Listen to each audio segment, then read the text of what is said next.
Bonjour à tous, merci de votre présence ce midi.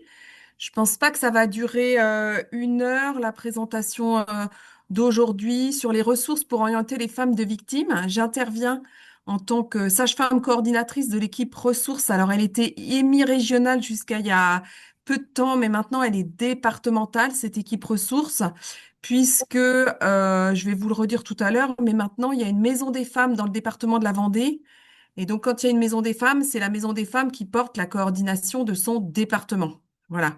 C'est vers la maison des femmes que les professionnels de la Vendée, maintenant, doivent se tourner pour toute question en lien avec une problématique de violence faite aux femmes. Voilà. Donc, je changerai mon intitulé là, voilà, pour dire que maintenant, je suis référente sur le département de la Loire-Atlantique. On commence? Oui, c'est bon? Alors on y va. Aujourd'hui, on va parler des ressources pour orienter les femmes victimes de violences. Ce qu'il faut toujours avoir en tête, c'est qu'on les oriente prioritairement. Donc là, juste une dernière précision, on parle bien des femmes victimes de violences intrafamiliales, qu'on nomme aussi par partenaire intime, ou alors la violence domestique. Donc, pour orienter une femme victime de violence, on interroge ses besoins lorsqu'elle est capable de les exprimer, parce que parfois, ça peut être très confus pour certaines victimes. Et commencer des démarches, ça peut paraître vertigineux quand on a décidé notamment d'acter une séparation. On peut être aussi face à des victimes qui vont développer des stratégies Faut que pour tu se télécharges protéger. un truc, hein. Pardon? C'est bon? Vous m'entendez bien? Je sais pas, j'ai entendu. C'est Oui, bon. oui, c'est bon. Il y a certaines victimes qui vont donc développer des stratégies pour se protéger, qui peuvent être du repli sur soi, de l'évitement, de la passivité. Donc ça va pas aider à démarrer, prendre des contacts, voilà, commencer à agir. Cette problématique, justement, elle casse les victimes dans leur capacité d'agir, à décider et à faire des démarches. Donc, ce que je vous présente aujourd'hui, c'est en dehors de l'urgence, mais il n'empêche qu'il faut parfois quand même redonner les numéros d'urgence qui sont le 15, le 17 et le 114. Donc, les besoins des femmes victimes de violence, elles vont quand même dépendre de la situation. Est-ce que madame est à l'abri ou encore dans l'environnement des violences? Est-ce qu'elle est entourée ou isolée? Est-ce qu'elle a des moyens financiers, de la mobilité? Et surtout, c'est quoi le plus important pour elle? Parfois, le plus important, c'est d'abord ses enfants, par exemple. Alors, diapositive suivante. Si elle n'est pas à l'abri des violences, vous pouvez lui proposer de consulter le plan de sécurité sur le site Déclic Violence. Vous pouvez sinon lui imprimer. Et il y a différents items avant un épisode de violence. Qu'est-ce qu'il faut qu'elle prépare en cas de violence? Si la séparation est envisagée et après la séparation. Ça peut être une première chose que vous pouvez lui donner. Diapositive suivante. Et cette femme, souvent, elle a besoin de parler à un professionnel qui va l'aider à conscientiser ce qu'elle vit, ce qu'elle a vécu ou ce qu'elle vit, parce que les violences, elles sont souvent banalisées depuis des années et elle a peut-être un peu du mal à s'y retrouver dans tout ce qu'elle a vécu. Diapositive suivante. Alors, elle veut parler. Peut-être que ce qui va l'aider, c'est au téléphone. Donc, il y a certains numéros qui sont accessibles 24 heures sur 24. C'est le cas du 39 19 et du 31 14. Euh, Ce 39 19, il est aussi accessible aux personnes sourdes ou malentendantes. Et puis, il est aussi multilingue, mais à ce moment-là, c'est sur rendez-vous. Donc ça, c'est un numéro d'écoute. Souvent, les femmes, elles disent, ah, mais moi, je pensais que c'était pour les femmes battues. Vous voyez, c'est un peu l'image qu'a le 39 19. Le 39 19, c'est un numéro de téléphone où on a accès à des professionnels de la problématique. Elles aident aussi certaines femmes à y voir clair entre ce que je vis, est-ce que c'est du conflit ou de la violence. Et ensuite, elles orientent. Quand on appelle le 39 19 ou les autres numéros que vous voyez ici celui de l'aide aux victimes de France Victimes, là, le 116 006, avec les horaires. Celui pour l'écoute violence femmes handicapées, pareil. On reçoit un numéro, en fait, un numéro d'appel qui permet que lorsque la communication est interrompue ou lorsqu'on veut rappeler à distance, eh ben, on n'est pas à raconter une nouvelle fois ce qui a été dit lors des autres appels. Ces numéros de téléphone, pensez-y pour que les victimes puissent appeler notamment le week-end, quand tout le reste est fermé, par exemple, et qu'elles n'ont pas accès à un professionnel pour discuter, notamment. Diapositive suivante. Je vous ai noté d'autres numéros spécifiques, par exemple, pour les violences sexuelles dans l'enfance, viol femmes information. Tous ces numéros-là, ils sont gratuits, hein, bien évidemment. Un autre numéro pour les violences au travail. Et puis, s'il y a une problématique de mutilation sexuelle ou de mariage forcé, vous avez aussi les numéros de téléphone que vous pouvez appeler. Tous ces numéros de téléphone, vous pouvez les appeler en tant que professionnel pour avoir des informations. Si vous avez une question, si vous cherchez une orientation particulière, vous pouvez les appeler. Et puis, bah, c'est des numéros de téléphone pour les victimes.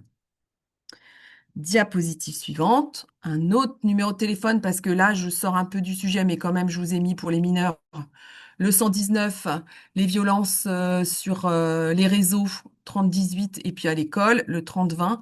Tous ces numéros de téléphone, ils sont pour les mineurs. Et puis aussi, je vous ai rajouté quand même ce numéro de téléphone qui existe, je ne sais plus, depuis 2020, je crois. Voilà, pour la personne violente qui a besoin de se faire aider, le numéro de téléphone, ne frappez pas. Diapositive suivante.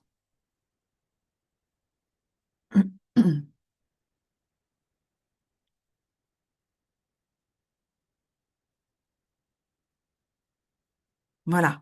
Donc elle avait besoin de parler au téléphone et peut-être que le téléphone, pas trop, mais elle préfère chat. Donc le 3919 sur leur site internet, on peut les contacter par chat. Ça, c'est tout à fait possible. Il y a des femmes qui disent non, parce que moi, j'ai peur. Qu'on enregistre tout ce que je dis dans la maison, donc je préfère chatter ou alors prendre un moyen de communication, le téléphone d'une copine, enfin voilà, pour pouvoir échanger. Il y a la plateforme d'accompagnement des victimes, qui est un dispositif du ministère de l'Intérieur. Ce sont j'ai perdu le diaporama. Ce sont des policiers et des gendarmes qui sont formés à l'écoute des victimes et qui discutent par chat. Voilà. Pareil, on a un numéro quand on se connecte pour cette plateforme numérique d'aide aux victimes. Et les éléments qui sont dans cette plateforme d'accompagnement, qui sont échangés avec les forces de l'ordre, elles sont transmises quand la victime veut déposer plainte, encore une nouvelle fois pour qu'elle n'ait pas à tout raconter ce qu'elle a déjà échangé par chat. Ce chat, il permet, par exemple, admettons quand même, parce que c'est arrivé, qu'il y ait quelqu'un qui soit séquestré, qui ne puisse pas appeler les secours, mais qui ait accès à ce mode de communication, de prévenir, par exemple, qu'elle est séquestrée. Et il y a déjà eu des interventions des forces de l'ordre grâce à cette plateforme. Cette plateforme, elle envoie aussi des signalements lorsque les éléments qui sont transmis des violences le justifient. Oui, le diapo, il sera disponible après, hein, pas de souci, hein. Voilà, ça c'est pour euh, chatter, en fait, si on préfère par rapport à discuter au téléphone. Diapositive suivante. Après, cette personne, elle a peut-être besoin de parler, mais ce qu'il lui faut, c'est du face-à-face. Donc, sur notre région des Pays de la Loire, donc, je vous ai mis les lieux d'accueil, d'écoute et d'orientation qui sont dans chaque département. Donc, il y a Femmes solidaires en Mayenne et il y a le collectif de solidarité femmes dans les 4 autres départements. Il y a aussi 2 lieux qui rassemblent divers professionnels, donc un à Saint-Nazaire qui s'appelle le 24 et un autre à Nantes qui s'appelle Citadelle. un contact qui est vraiment très, très important sur tout le territoire, c'est l'intervenante sociale en commissariat et gendarmerie. Elles sont partout, ces intervenantes sociales en commissariat et gendarmerie. Par contre, il faut prendre rendez-vous parce que c'est elles qui se déplacent. Elles sont professionnelles du département, mais elles se déplacent pour écouter les victimes dans les commissariats et les gendarmeries, finalement, au plus près de celles qui, par exemple, peuvent pas se déplacer. Donc, c'est quand même une écoute, un soutien, un accompagnement dans les démarches, et puis une orientation vers les partenaires compétents.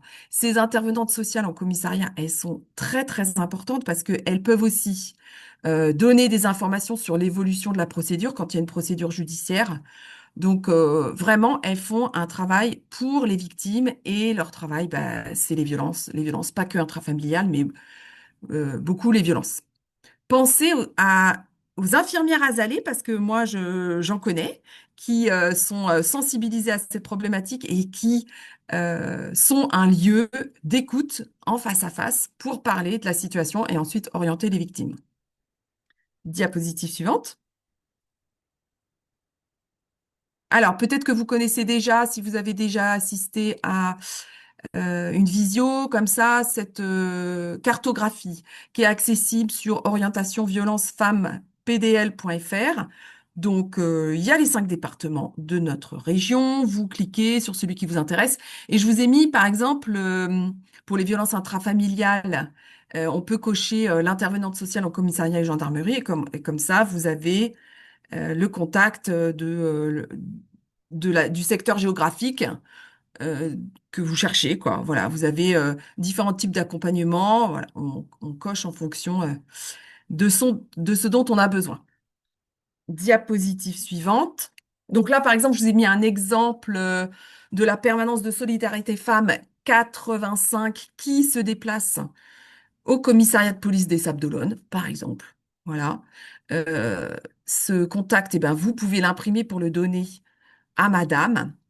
Il explique son travail, le type de violence, qu'elle propose comme accompagnement, les modalités d'accueil et comment les contacter. Voilà, l'adresse mail et le numéro de téléphone. Et vous avez ça pour chaque contact, chaque orientation dans la cartographie des Pays de la Loire.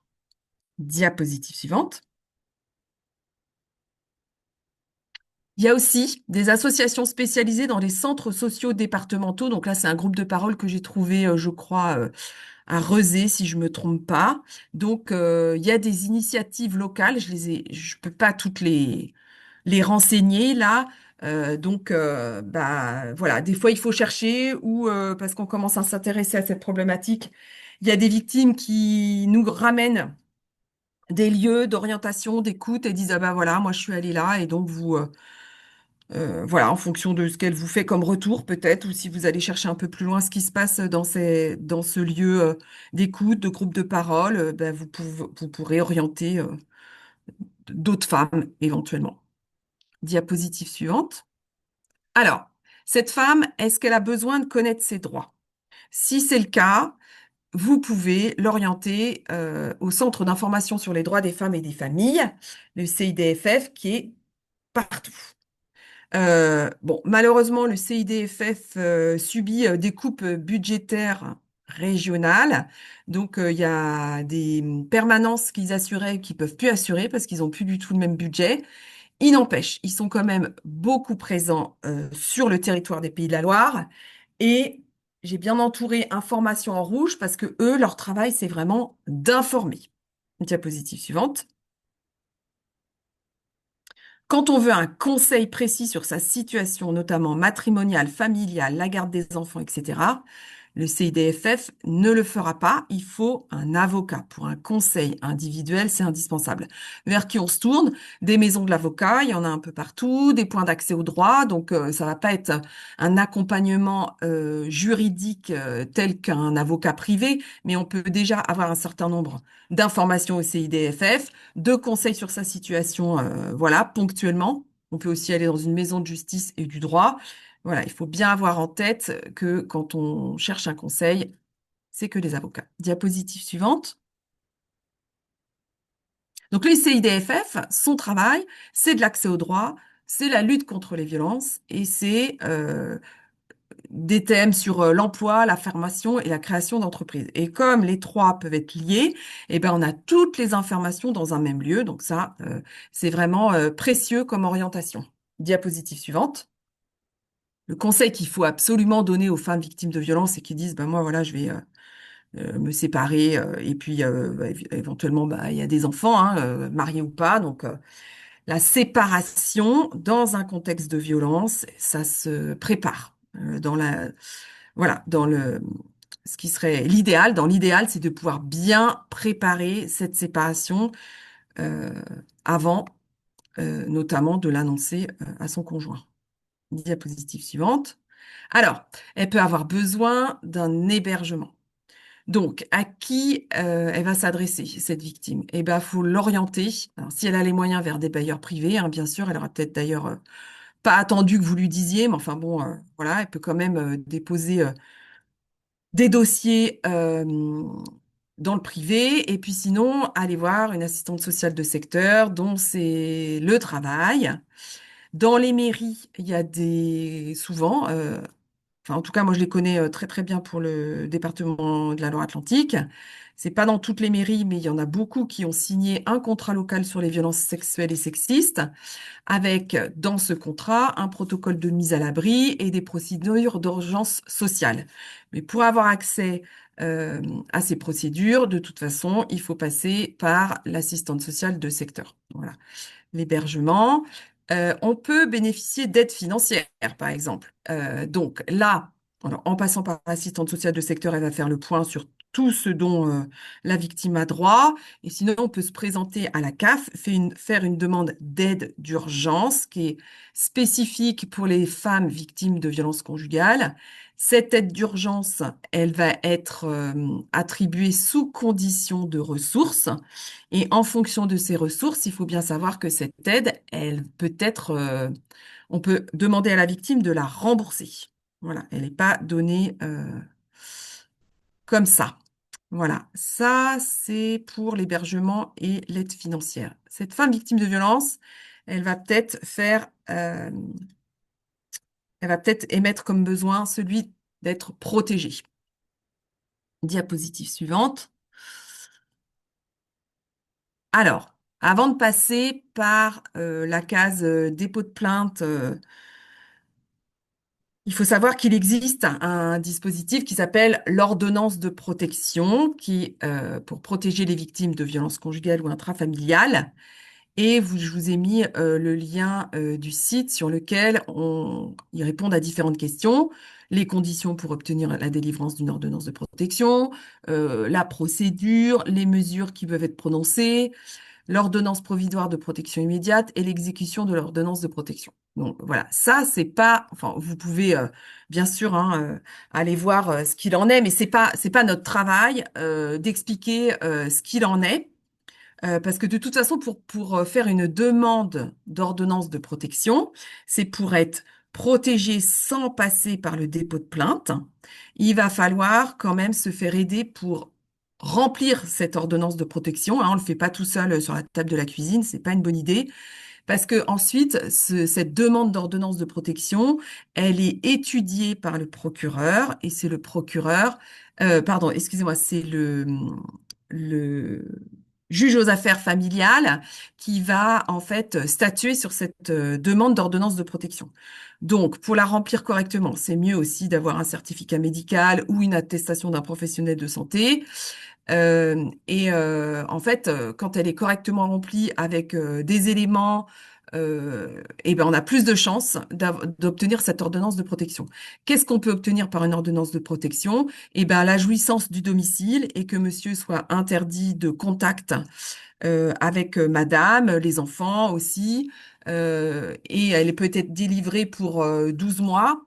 Il faut juste que pendant cette durée de délivrance de l'ordonnance de protection, bah, madame acte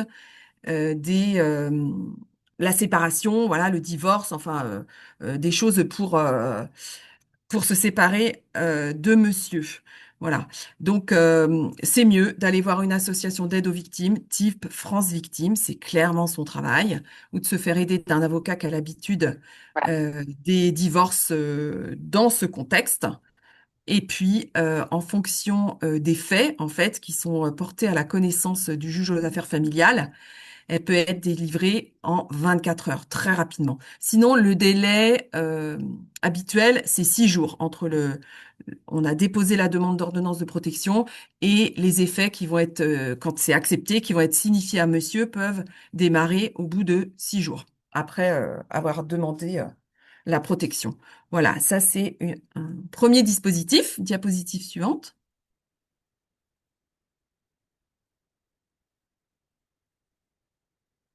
Est-ce que vous pouvez changer la diapositive, s'il vous plaît? Oui, oui, bien essaye. Merci. Ah, ça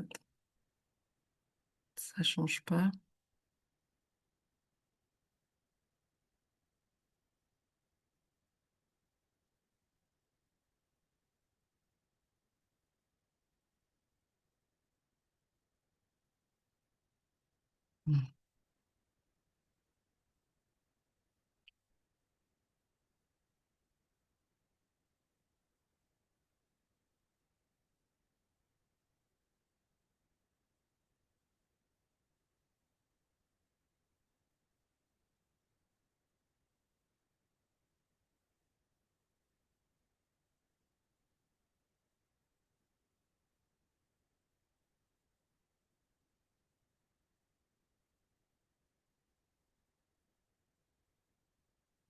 Ah, voilà. Euh,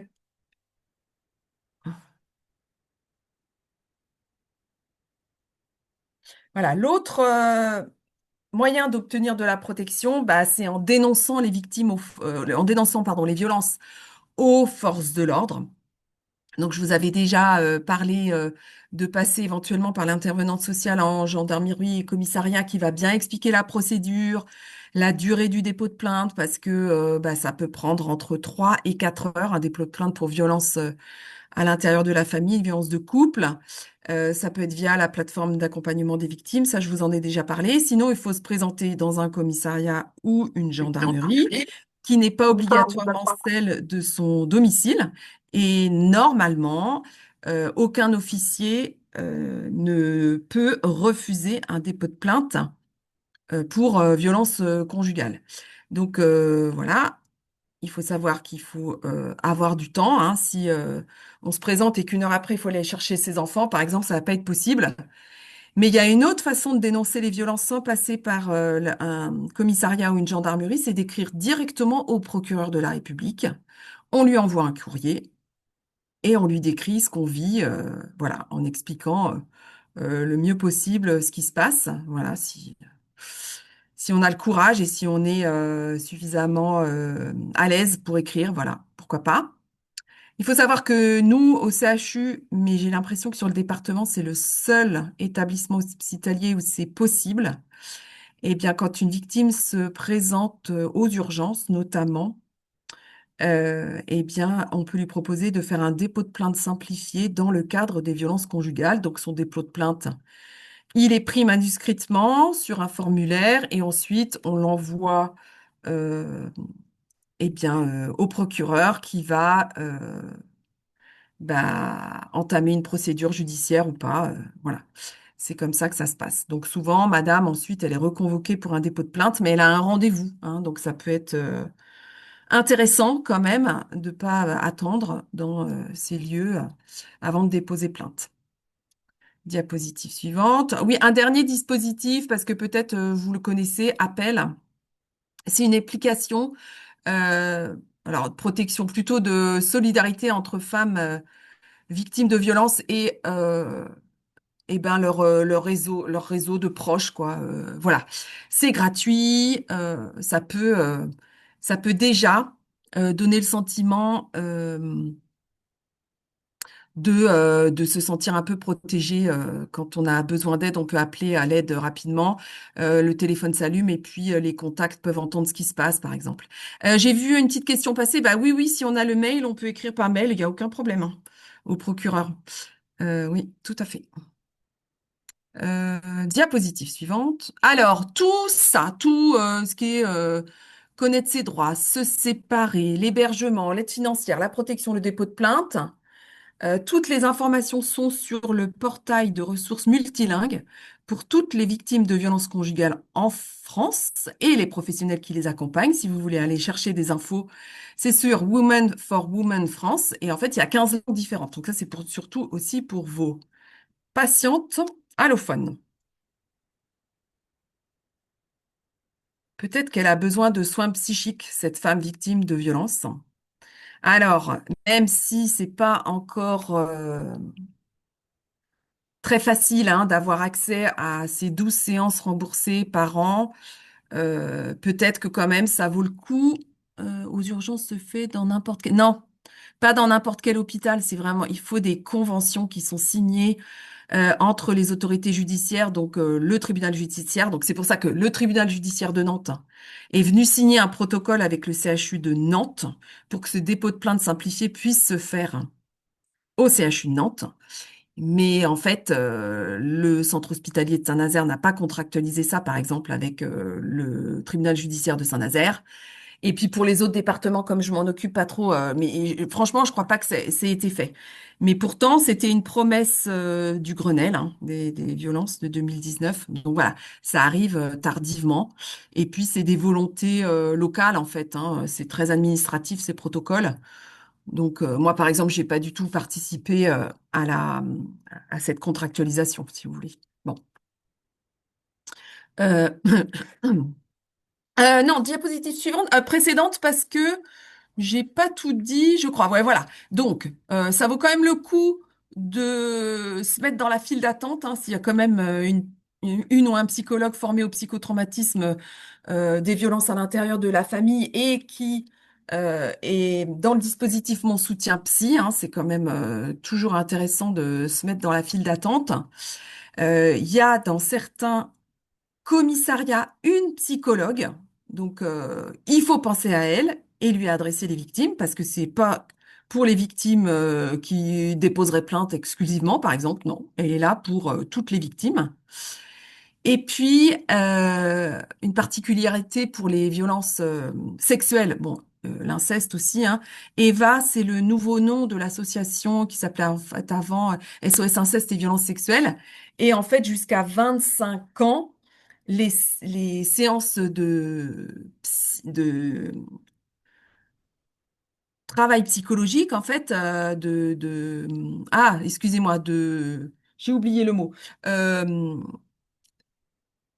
vraiment de thérapeutique sont gratuites jusqu'à 25 ans. Après, il y a une petite participation.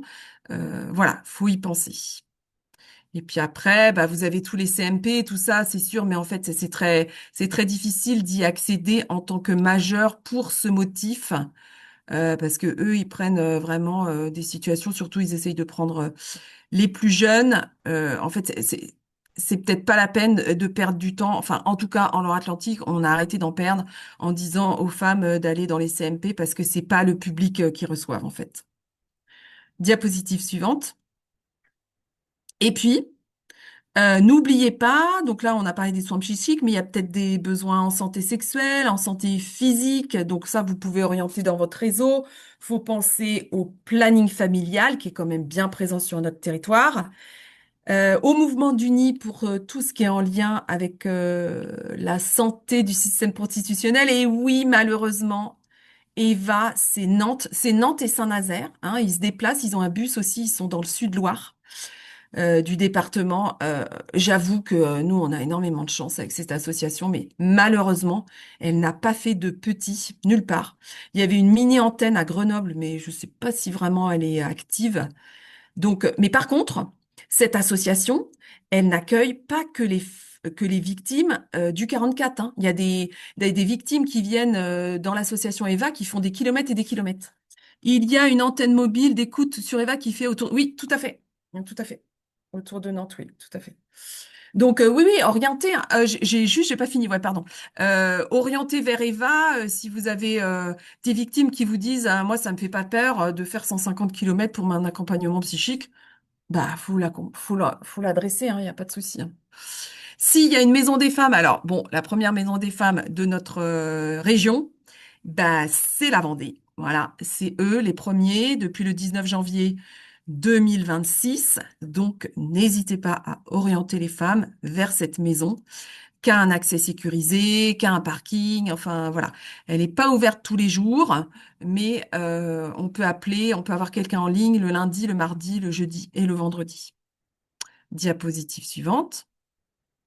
Et puis, bah, cette femme, elle a besoin de continuer peut-être les soins qu'elle a entamés avec vous, de vous revoir.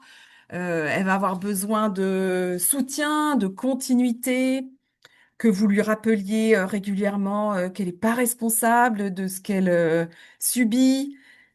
Si vous devez faire des liens, c'est toujours avec son accord. Vous pouvez essayer, quand vous la revoyez, de parler de ses enfants, de voir comment ils vont. Et s'il y a un nouvel événement, quelque chose, refaire une attestation et un certificat, mais ça, ce sera l'objet des prochains webinaires. C'est dans une semaine et puis la semaine d'après. Je vous rappelle que pour les trois départements continentaux, 53, 72 et 49, c'est Léa Pavion qui est arrivée à l'unité médico-judiciaire la fin d'année dernière, qui remplace Alexandra Magne sur le poste et qui est là pour vous conseiller sur la prise en charge des femmes victimes de violences. Donc n'hésitez pas à l'appeler. Lui a envoyé un mail, mais je ne sais pas s'il y a un mail là sur la... Je suis pas sûre, il y a surtout un numéro de téléphone. Voilà. Donc ça, c'est pour les trois départements continentaux. Diapositive suivante. Donc, la Maison des Femmes de La Roche-sur-Yon, avec son adresse, son numéro de téléphone. Et puis, vous pouvez bien sûr les appeler. C'est eux qui vous aideront aussi à l'orientation. Diapositive suivante. Et puis voilà, le numéro de téléphone pour me contacter et le mail de la boîte postale. Si vous avez besoin pour la prise en charge de vos patientes victimes, alors en dehors de l'urgence, hein, évidemment, n'hésitez pas. Les médecins légistes là de l'unité dans laquelle je travaille, ils sont aussi là pour répondre à vos questions si vous en avez. Voilà, il faut pas hésiter. Et je pense que c'était la dernière diapositive, donc peut-être que si vous avez des questions, je vous écoute. Ouais, c'était la dernière diapo.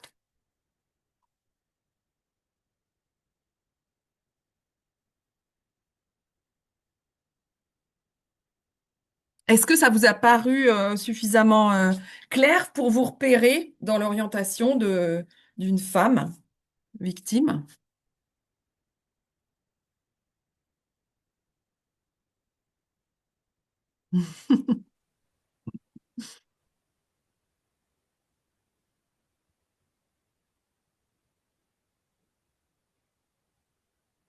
Je vois les pouces qui volent.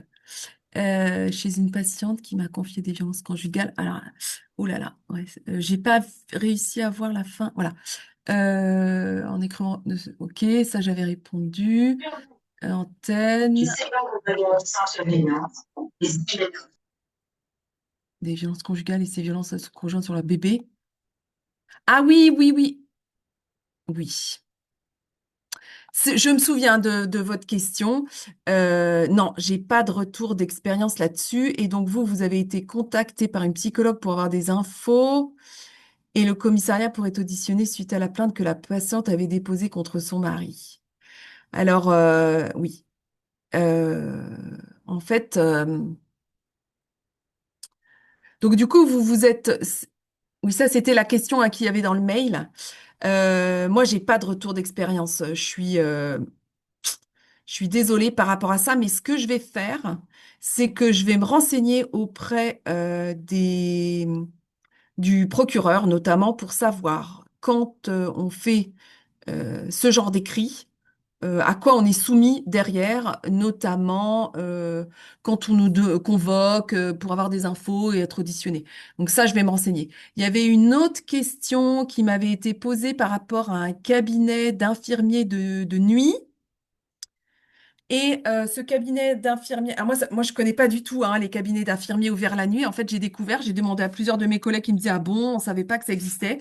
Donc moi, ce que je voulais savoir, si c'était un cabinet qui était ouvert aussi la journée, mais qui faisait des permanences de nuit et qui avait besoin d'être identifié en fait pour peut-être être un lieu où est-ce qu'on vient se soigner ou est-ce qu'on vient prendre des infos. Enfin voilà, j'avais besoin de savoir un peu, de me renseigner un peu plus sur ce qu'était en fait le travail à l'intérieur de ce cabinet infirmier de nuit.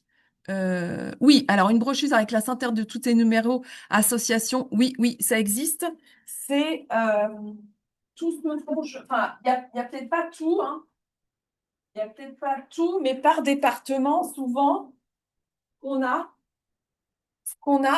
par département, je ne sais pas si vous voyez ce que je vous montre, mais par département, souvent, on a un document qui est produit par la préfecture. Et dans chaque préfecture, il recense absolument tous les numéros dont je vous ai parlé là. Alors après, il y a des grands numéros nationaux qui sont pas forcément tous listés, mais en tout cas, ce qui concerne chaque département, c'est sur un document qui est accessible notamment, enfin normalement, via toutes les préfectures départementales. Est-il possible de faire un écrit anonyme à la CRIP en tant que professionnel de santé? Euh, alors, en fait, je pense que je ne vais pas répondre pour chaque CRIP parce que je peux pas.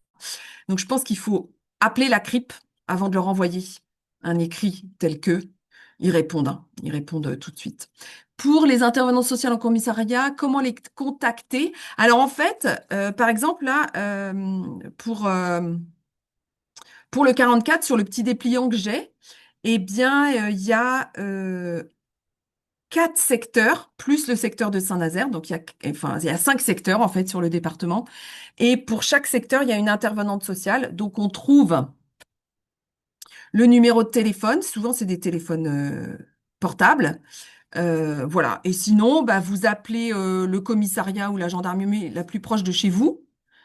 Et le commissariat ou la gendarmerie la plus proche de chez vous va vous donner le numéro de téléphone de l'intervenante sociale en commissariat et gendarmerie. Excusez-moi, je lis en premier. Oh, ouais, pour le 44, expérience pro de collègue dont le nom a été transmis au père violent pendant l'enquête. Oui, c'est sûr que le mis en cause, en fait, donc le père violent, comme vous dites, sa défense a accès à toutes les pièces du dossier. Ça, c'est sûr, c'est sûr. Donc c'est compliqué. J'entends, hein, j'entends, mais ça fait partie des droits de la défense d'avoir accès à toutes les pièces et notamment les éléments avec bah, ce qui a été révélé par Madame, quoi, en fait. Si une patiente n'est pas prête à faire des démarches et qu'elle nous semble en danger, que fait-on? Oui. Alors, c'est compliqué cette histoire d'obligation de signaler les violences à une autorité. Dans les textes, c'est marqué possibilité. Mais après, on se heurte à l'autre problématique du non-assistance à personne en danger. Donc, voilà. Quand vous avez une situation comme ça et que vous ne savez pas, c'est là qu'il faut appeler donc l'unité médico-judiciaire à Angers si vous êtes dans l'hémi-région continentale ou ici à l'UMJ. Alors c'est moi quand je suis ici ou alors c'est un médecin légiste. Vous les appelez et là, eux, ils vont vous dire bah c'est quoi les faits, qu'est-ce qu'il en est, hop, vous signalez. Voilà. Je pense qu'il faut Je pense qu'il faut passer par nous, quoi, parce que voilà, on est payé par l'ARS pour ça, donc faut nous utiliser. C'est une mise en danger des pros et un frein à faire des IP, bah oui, je comprends. Mais en fait, quand je demande aux procureurs, parce qu'eux, ils sont au courant hein, de tout ce qui peut se passer, et notamment des menaces qui peuvent être proférées à l'encontre des professionnels de santé, elle dit bien qu'il faut noter si monsieur a déjà dit qu'il allait se venger, par exemple, si madame en parlait ou des choses comme ça. C'est des choses qu'il faut noter. Et si vous, vous avez des inquiétudes par rapport à ça, c'est ce qu'il faut aussi noter dans les signalements que vous faites remonter. J'avais cru qu'ils avaient arrêté. Bah, alors la MSA peut aussi délivrer, oui. Oui, c'est les deux, mais c'est les mêmes montants, hein.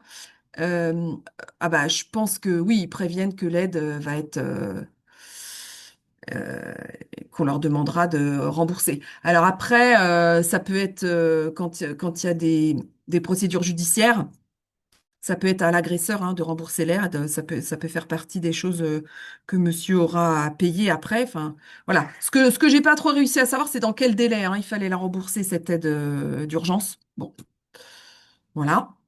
Est-ce que j'ai bien répondu à toutes vos questions? Si vous venez, enfin, je vous recommande hein, de venir. On va faire donc le prochain webinaire jeudi prochain. Madame la procureure du tribunal judiciaire de Nantes, responsable de violences intrafamiliales, va justement parler du signalement des femmes victimes de violences. Et ensuite, moi, je ferai une petite intervention sur l'attestation professionnelle. Si une patiente n'est pas prête à faire EKEN, oui. Alors, le secret médical est levé quand madame est en danger ou, enfin, nous semble en danger, voilà, de ce qu'elle nous rapporte. Voilà. Violence conjugale, danger. Alors, ils disent aussi qu'il faut qu'on ait des éléments d'emprise. Mais vous les trouverez toujours, ces éléments d'emprise, hein. Ils sont dans le vade-mecum. Vous avez une grille dans le vade-mecum de la loi du 30 juillet 2020. Et dans cette grille, vous avez les éléments de l'emprise. Donc voilà, à ce moment-là, effectivement, on lève le secret médical. Alors pour le webinaire de la semaine prochaine, oui, bah, je laisse mes collègues des URPS vous envoyer les invitations et et le jeudi d'après qui sera début avril. Donc là, il y aura une troisième vision qui sera donc la même intervention de la procureure et Monsieur Clément, le chef de la médecine légale ici, qui fera une intervention sur le certificat médical. Donc ça concerne le certificat médical, médecin, sage-femme et dentiste. Pour les autres professionnels, c'est une attestation professionnelle dont je vous parle jeudi de la semaine prochaine. Voilà. cas, merci à tous les professionnels de s'être connectés. Et puis, Ouais, on se retrouve soit, voilà, si vous êtes disponible la semaine prochaine ou la semaine encore d'après, voilà. sur la thématique. Merci à tous. Merci à tous. À bientôt.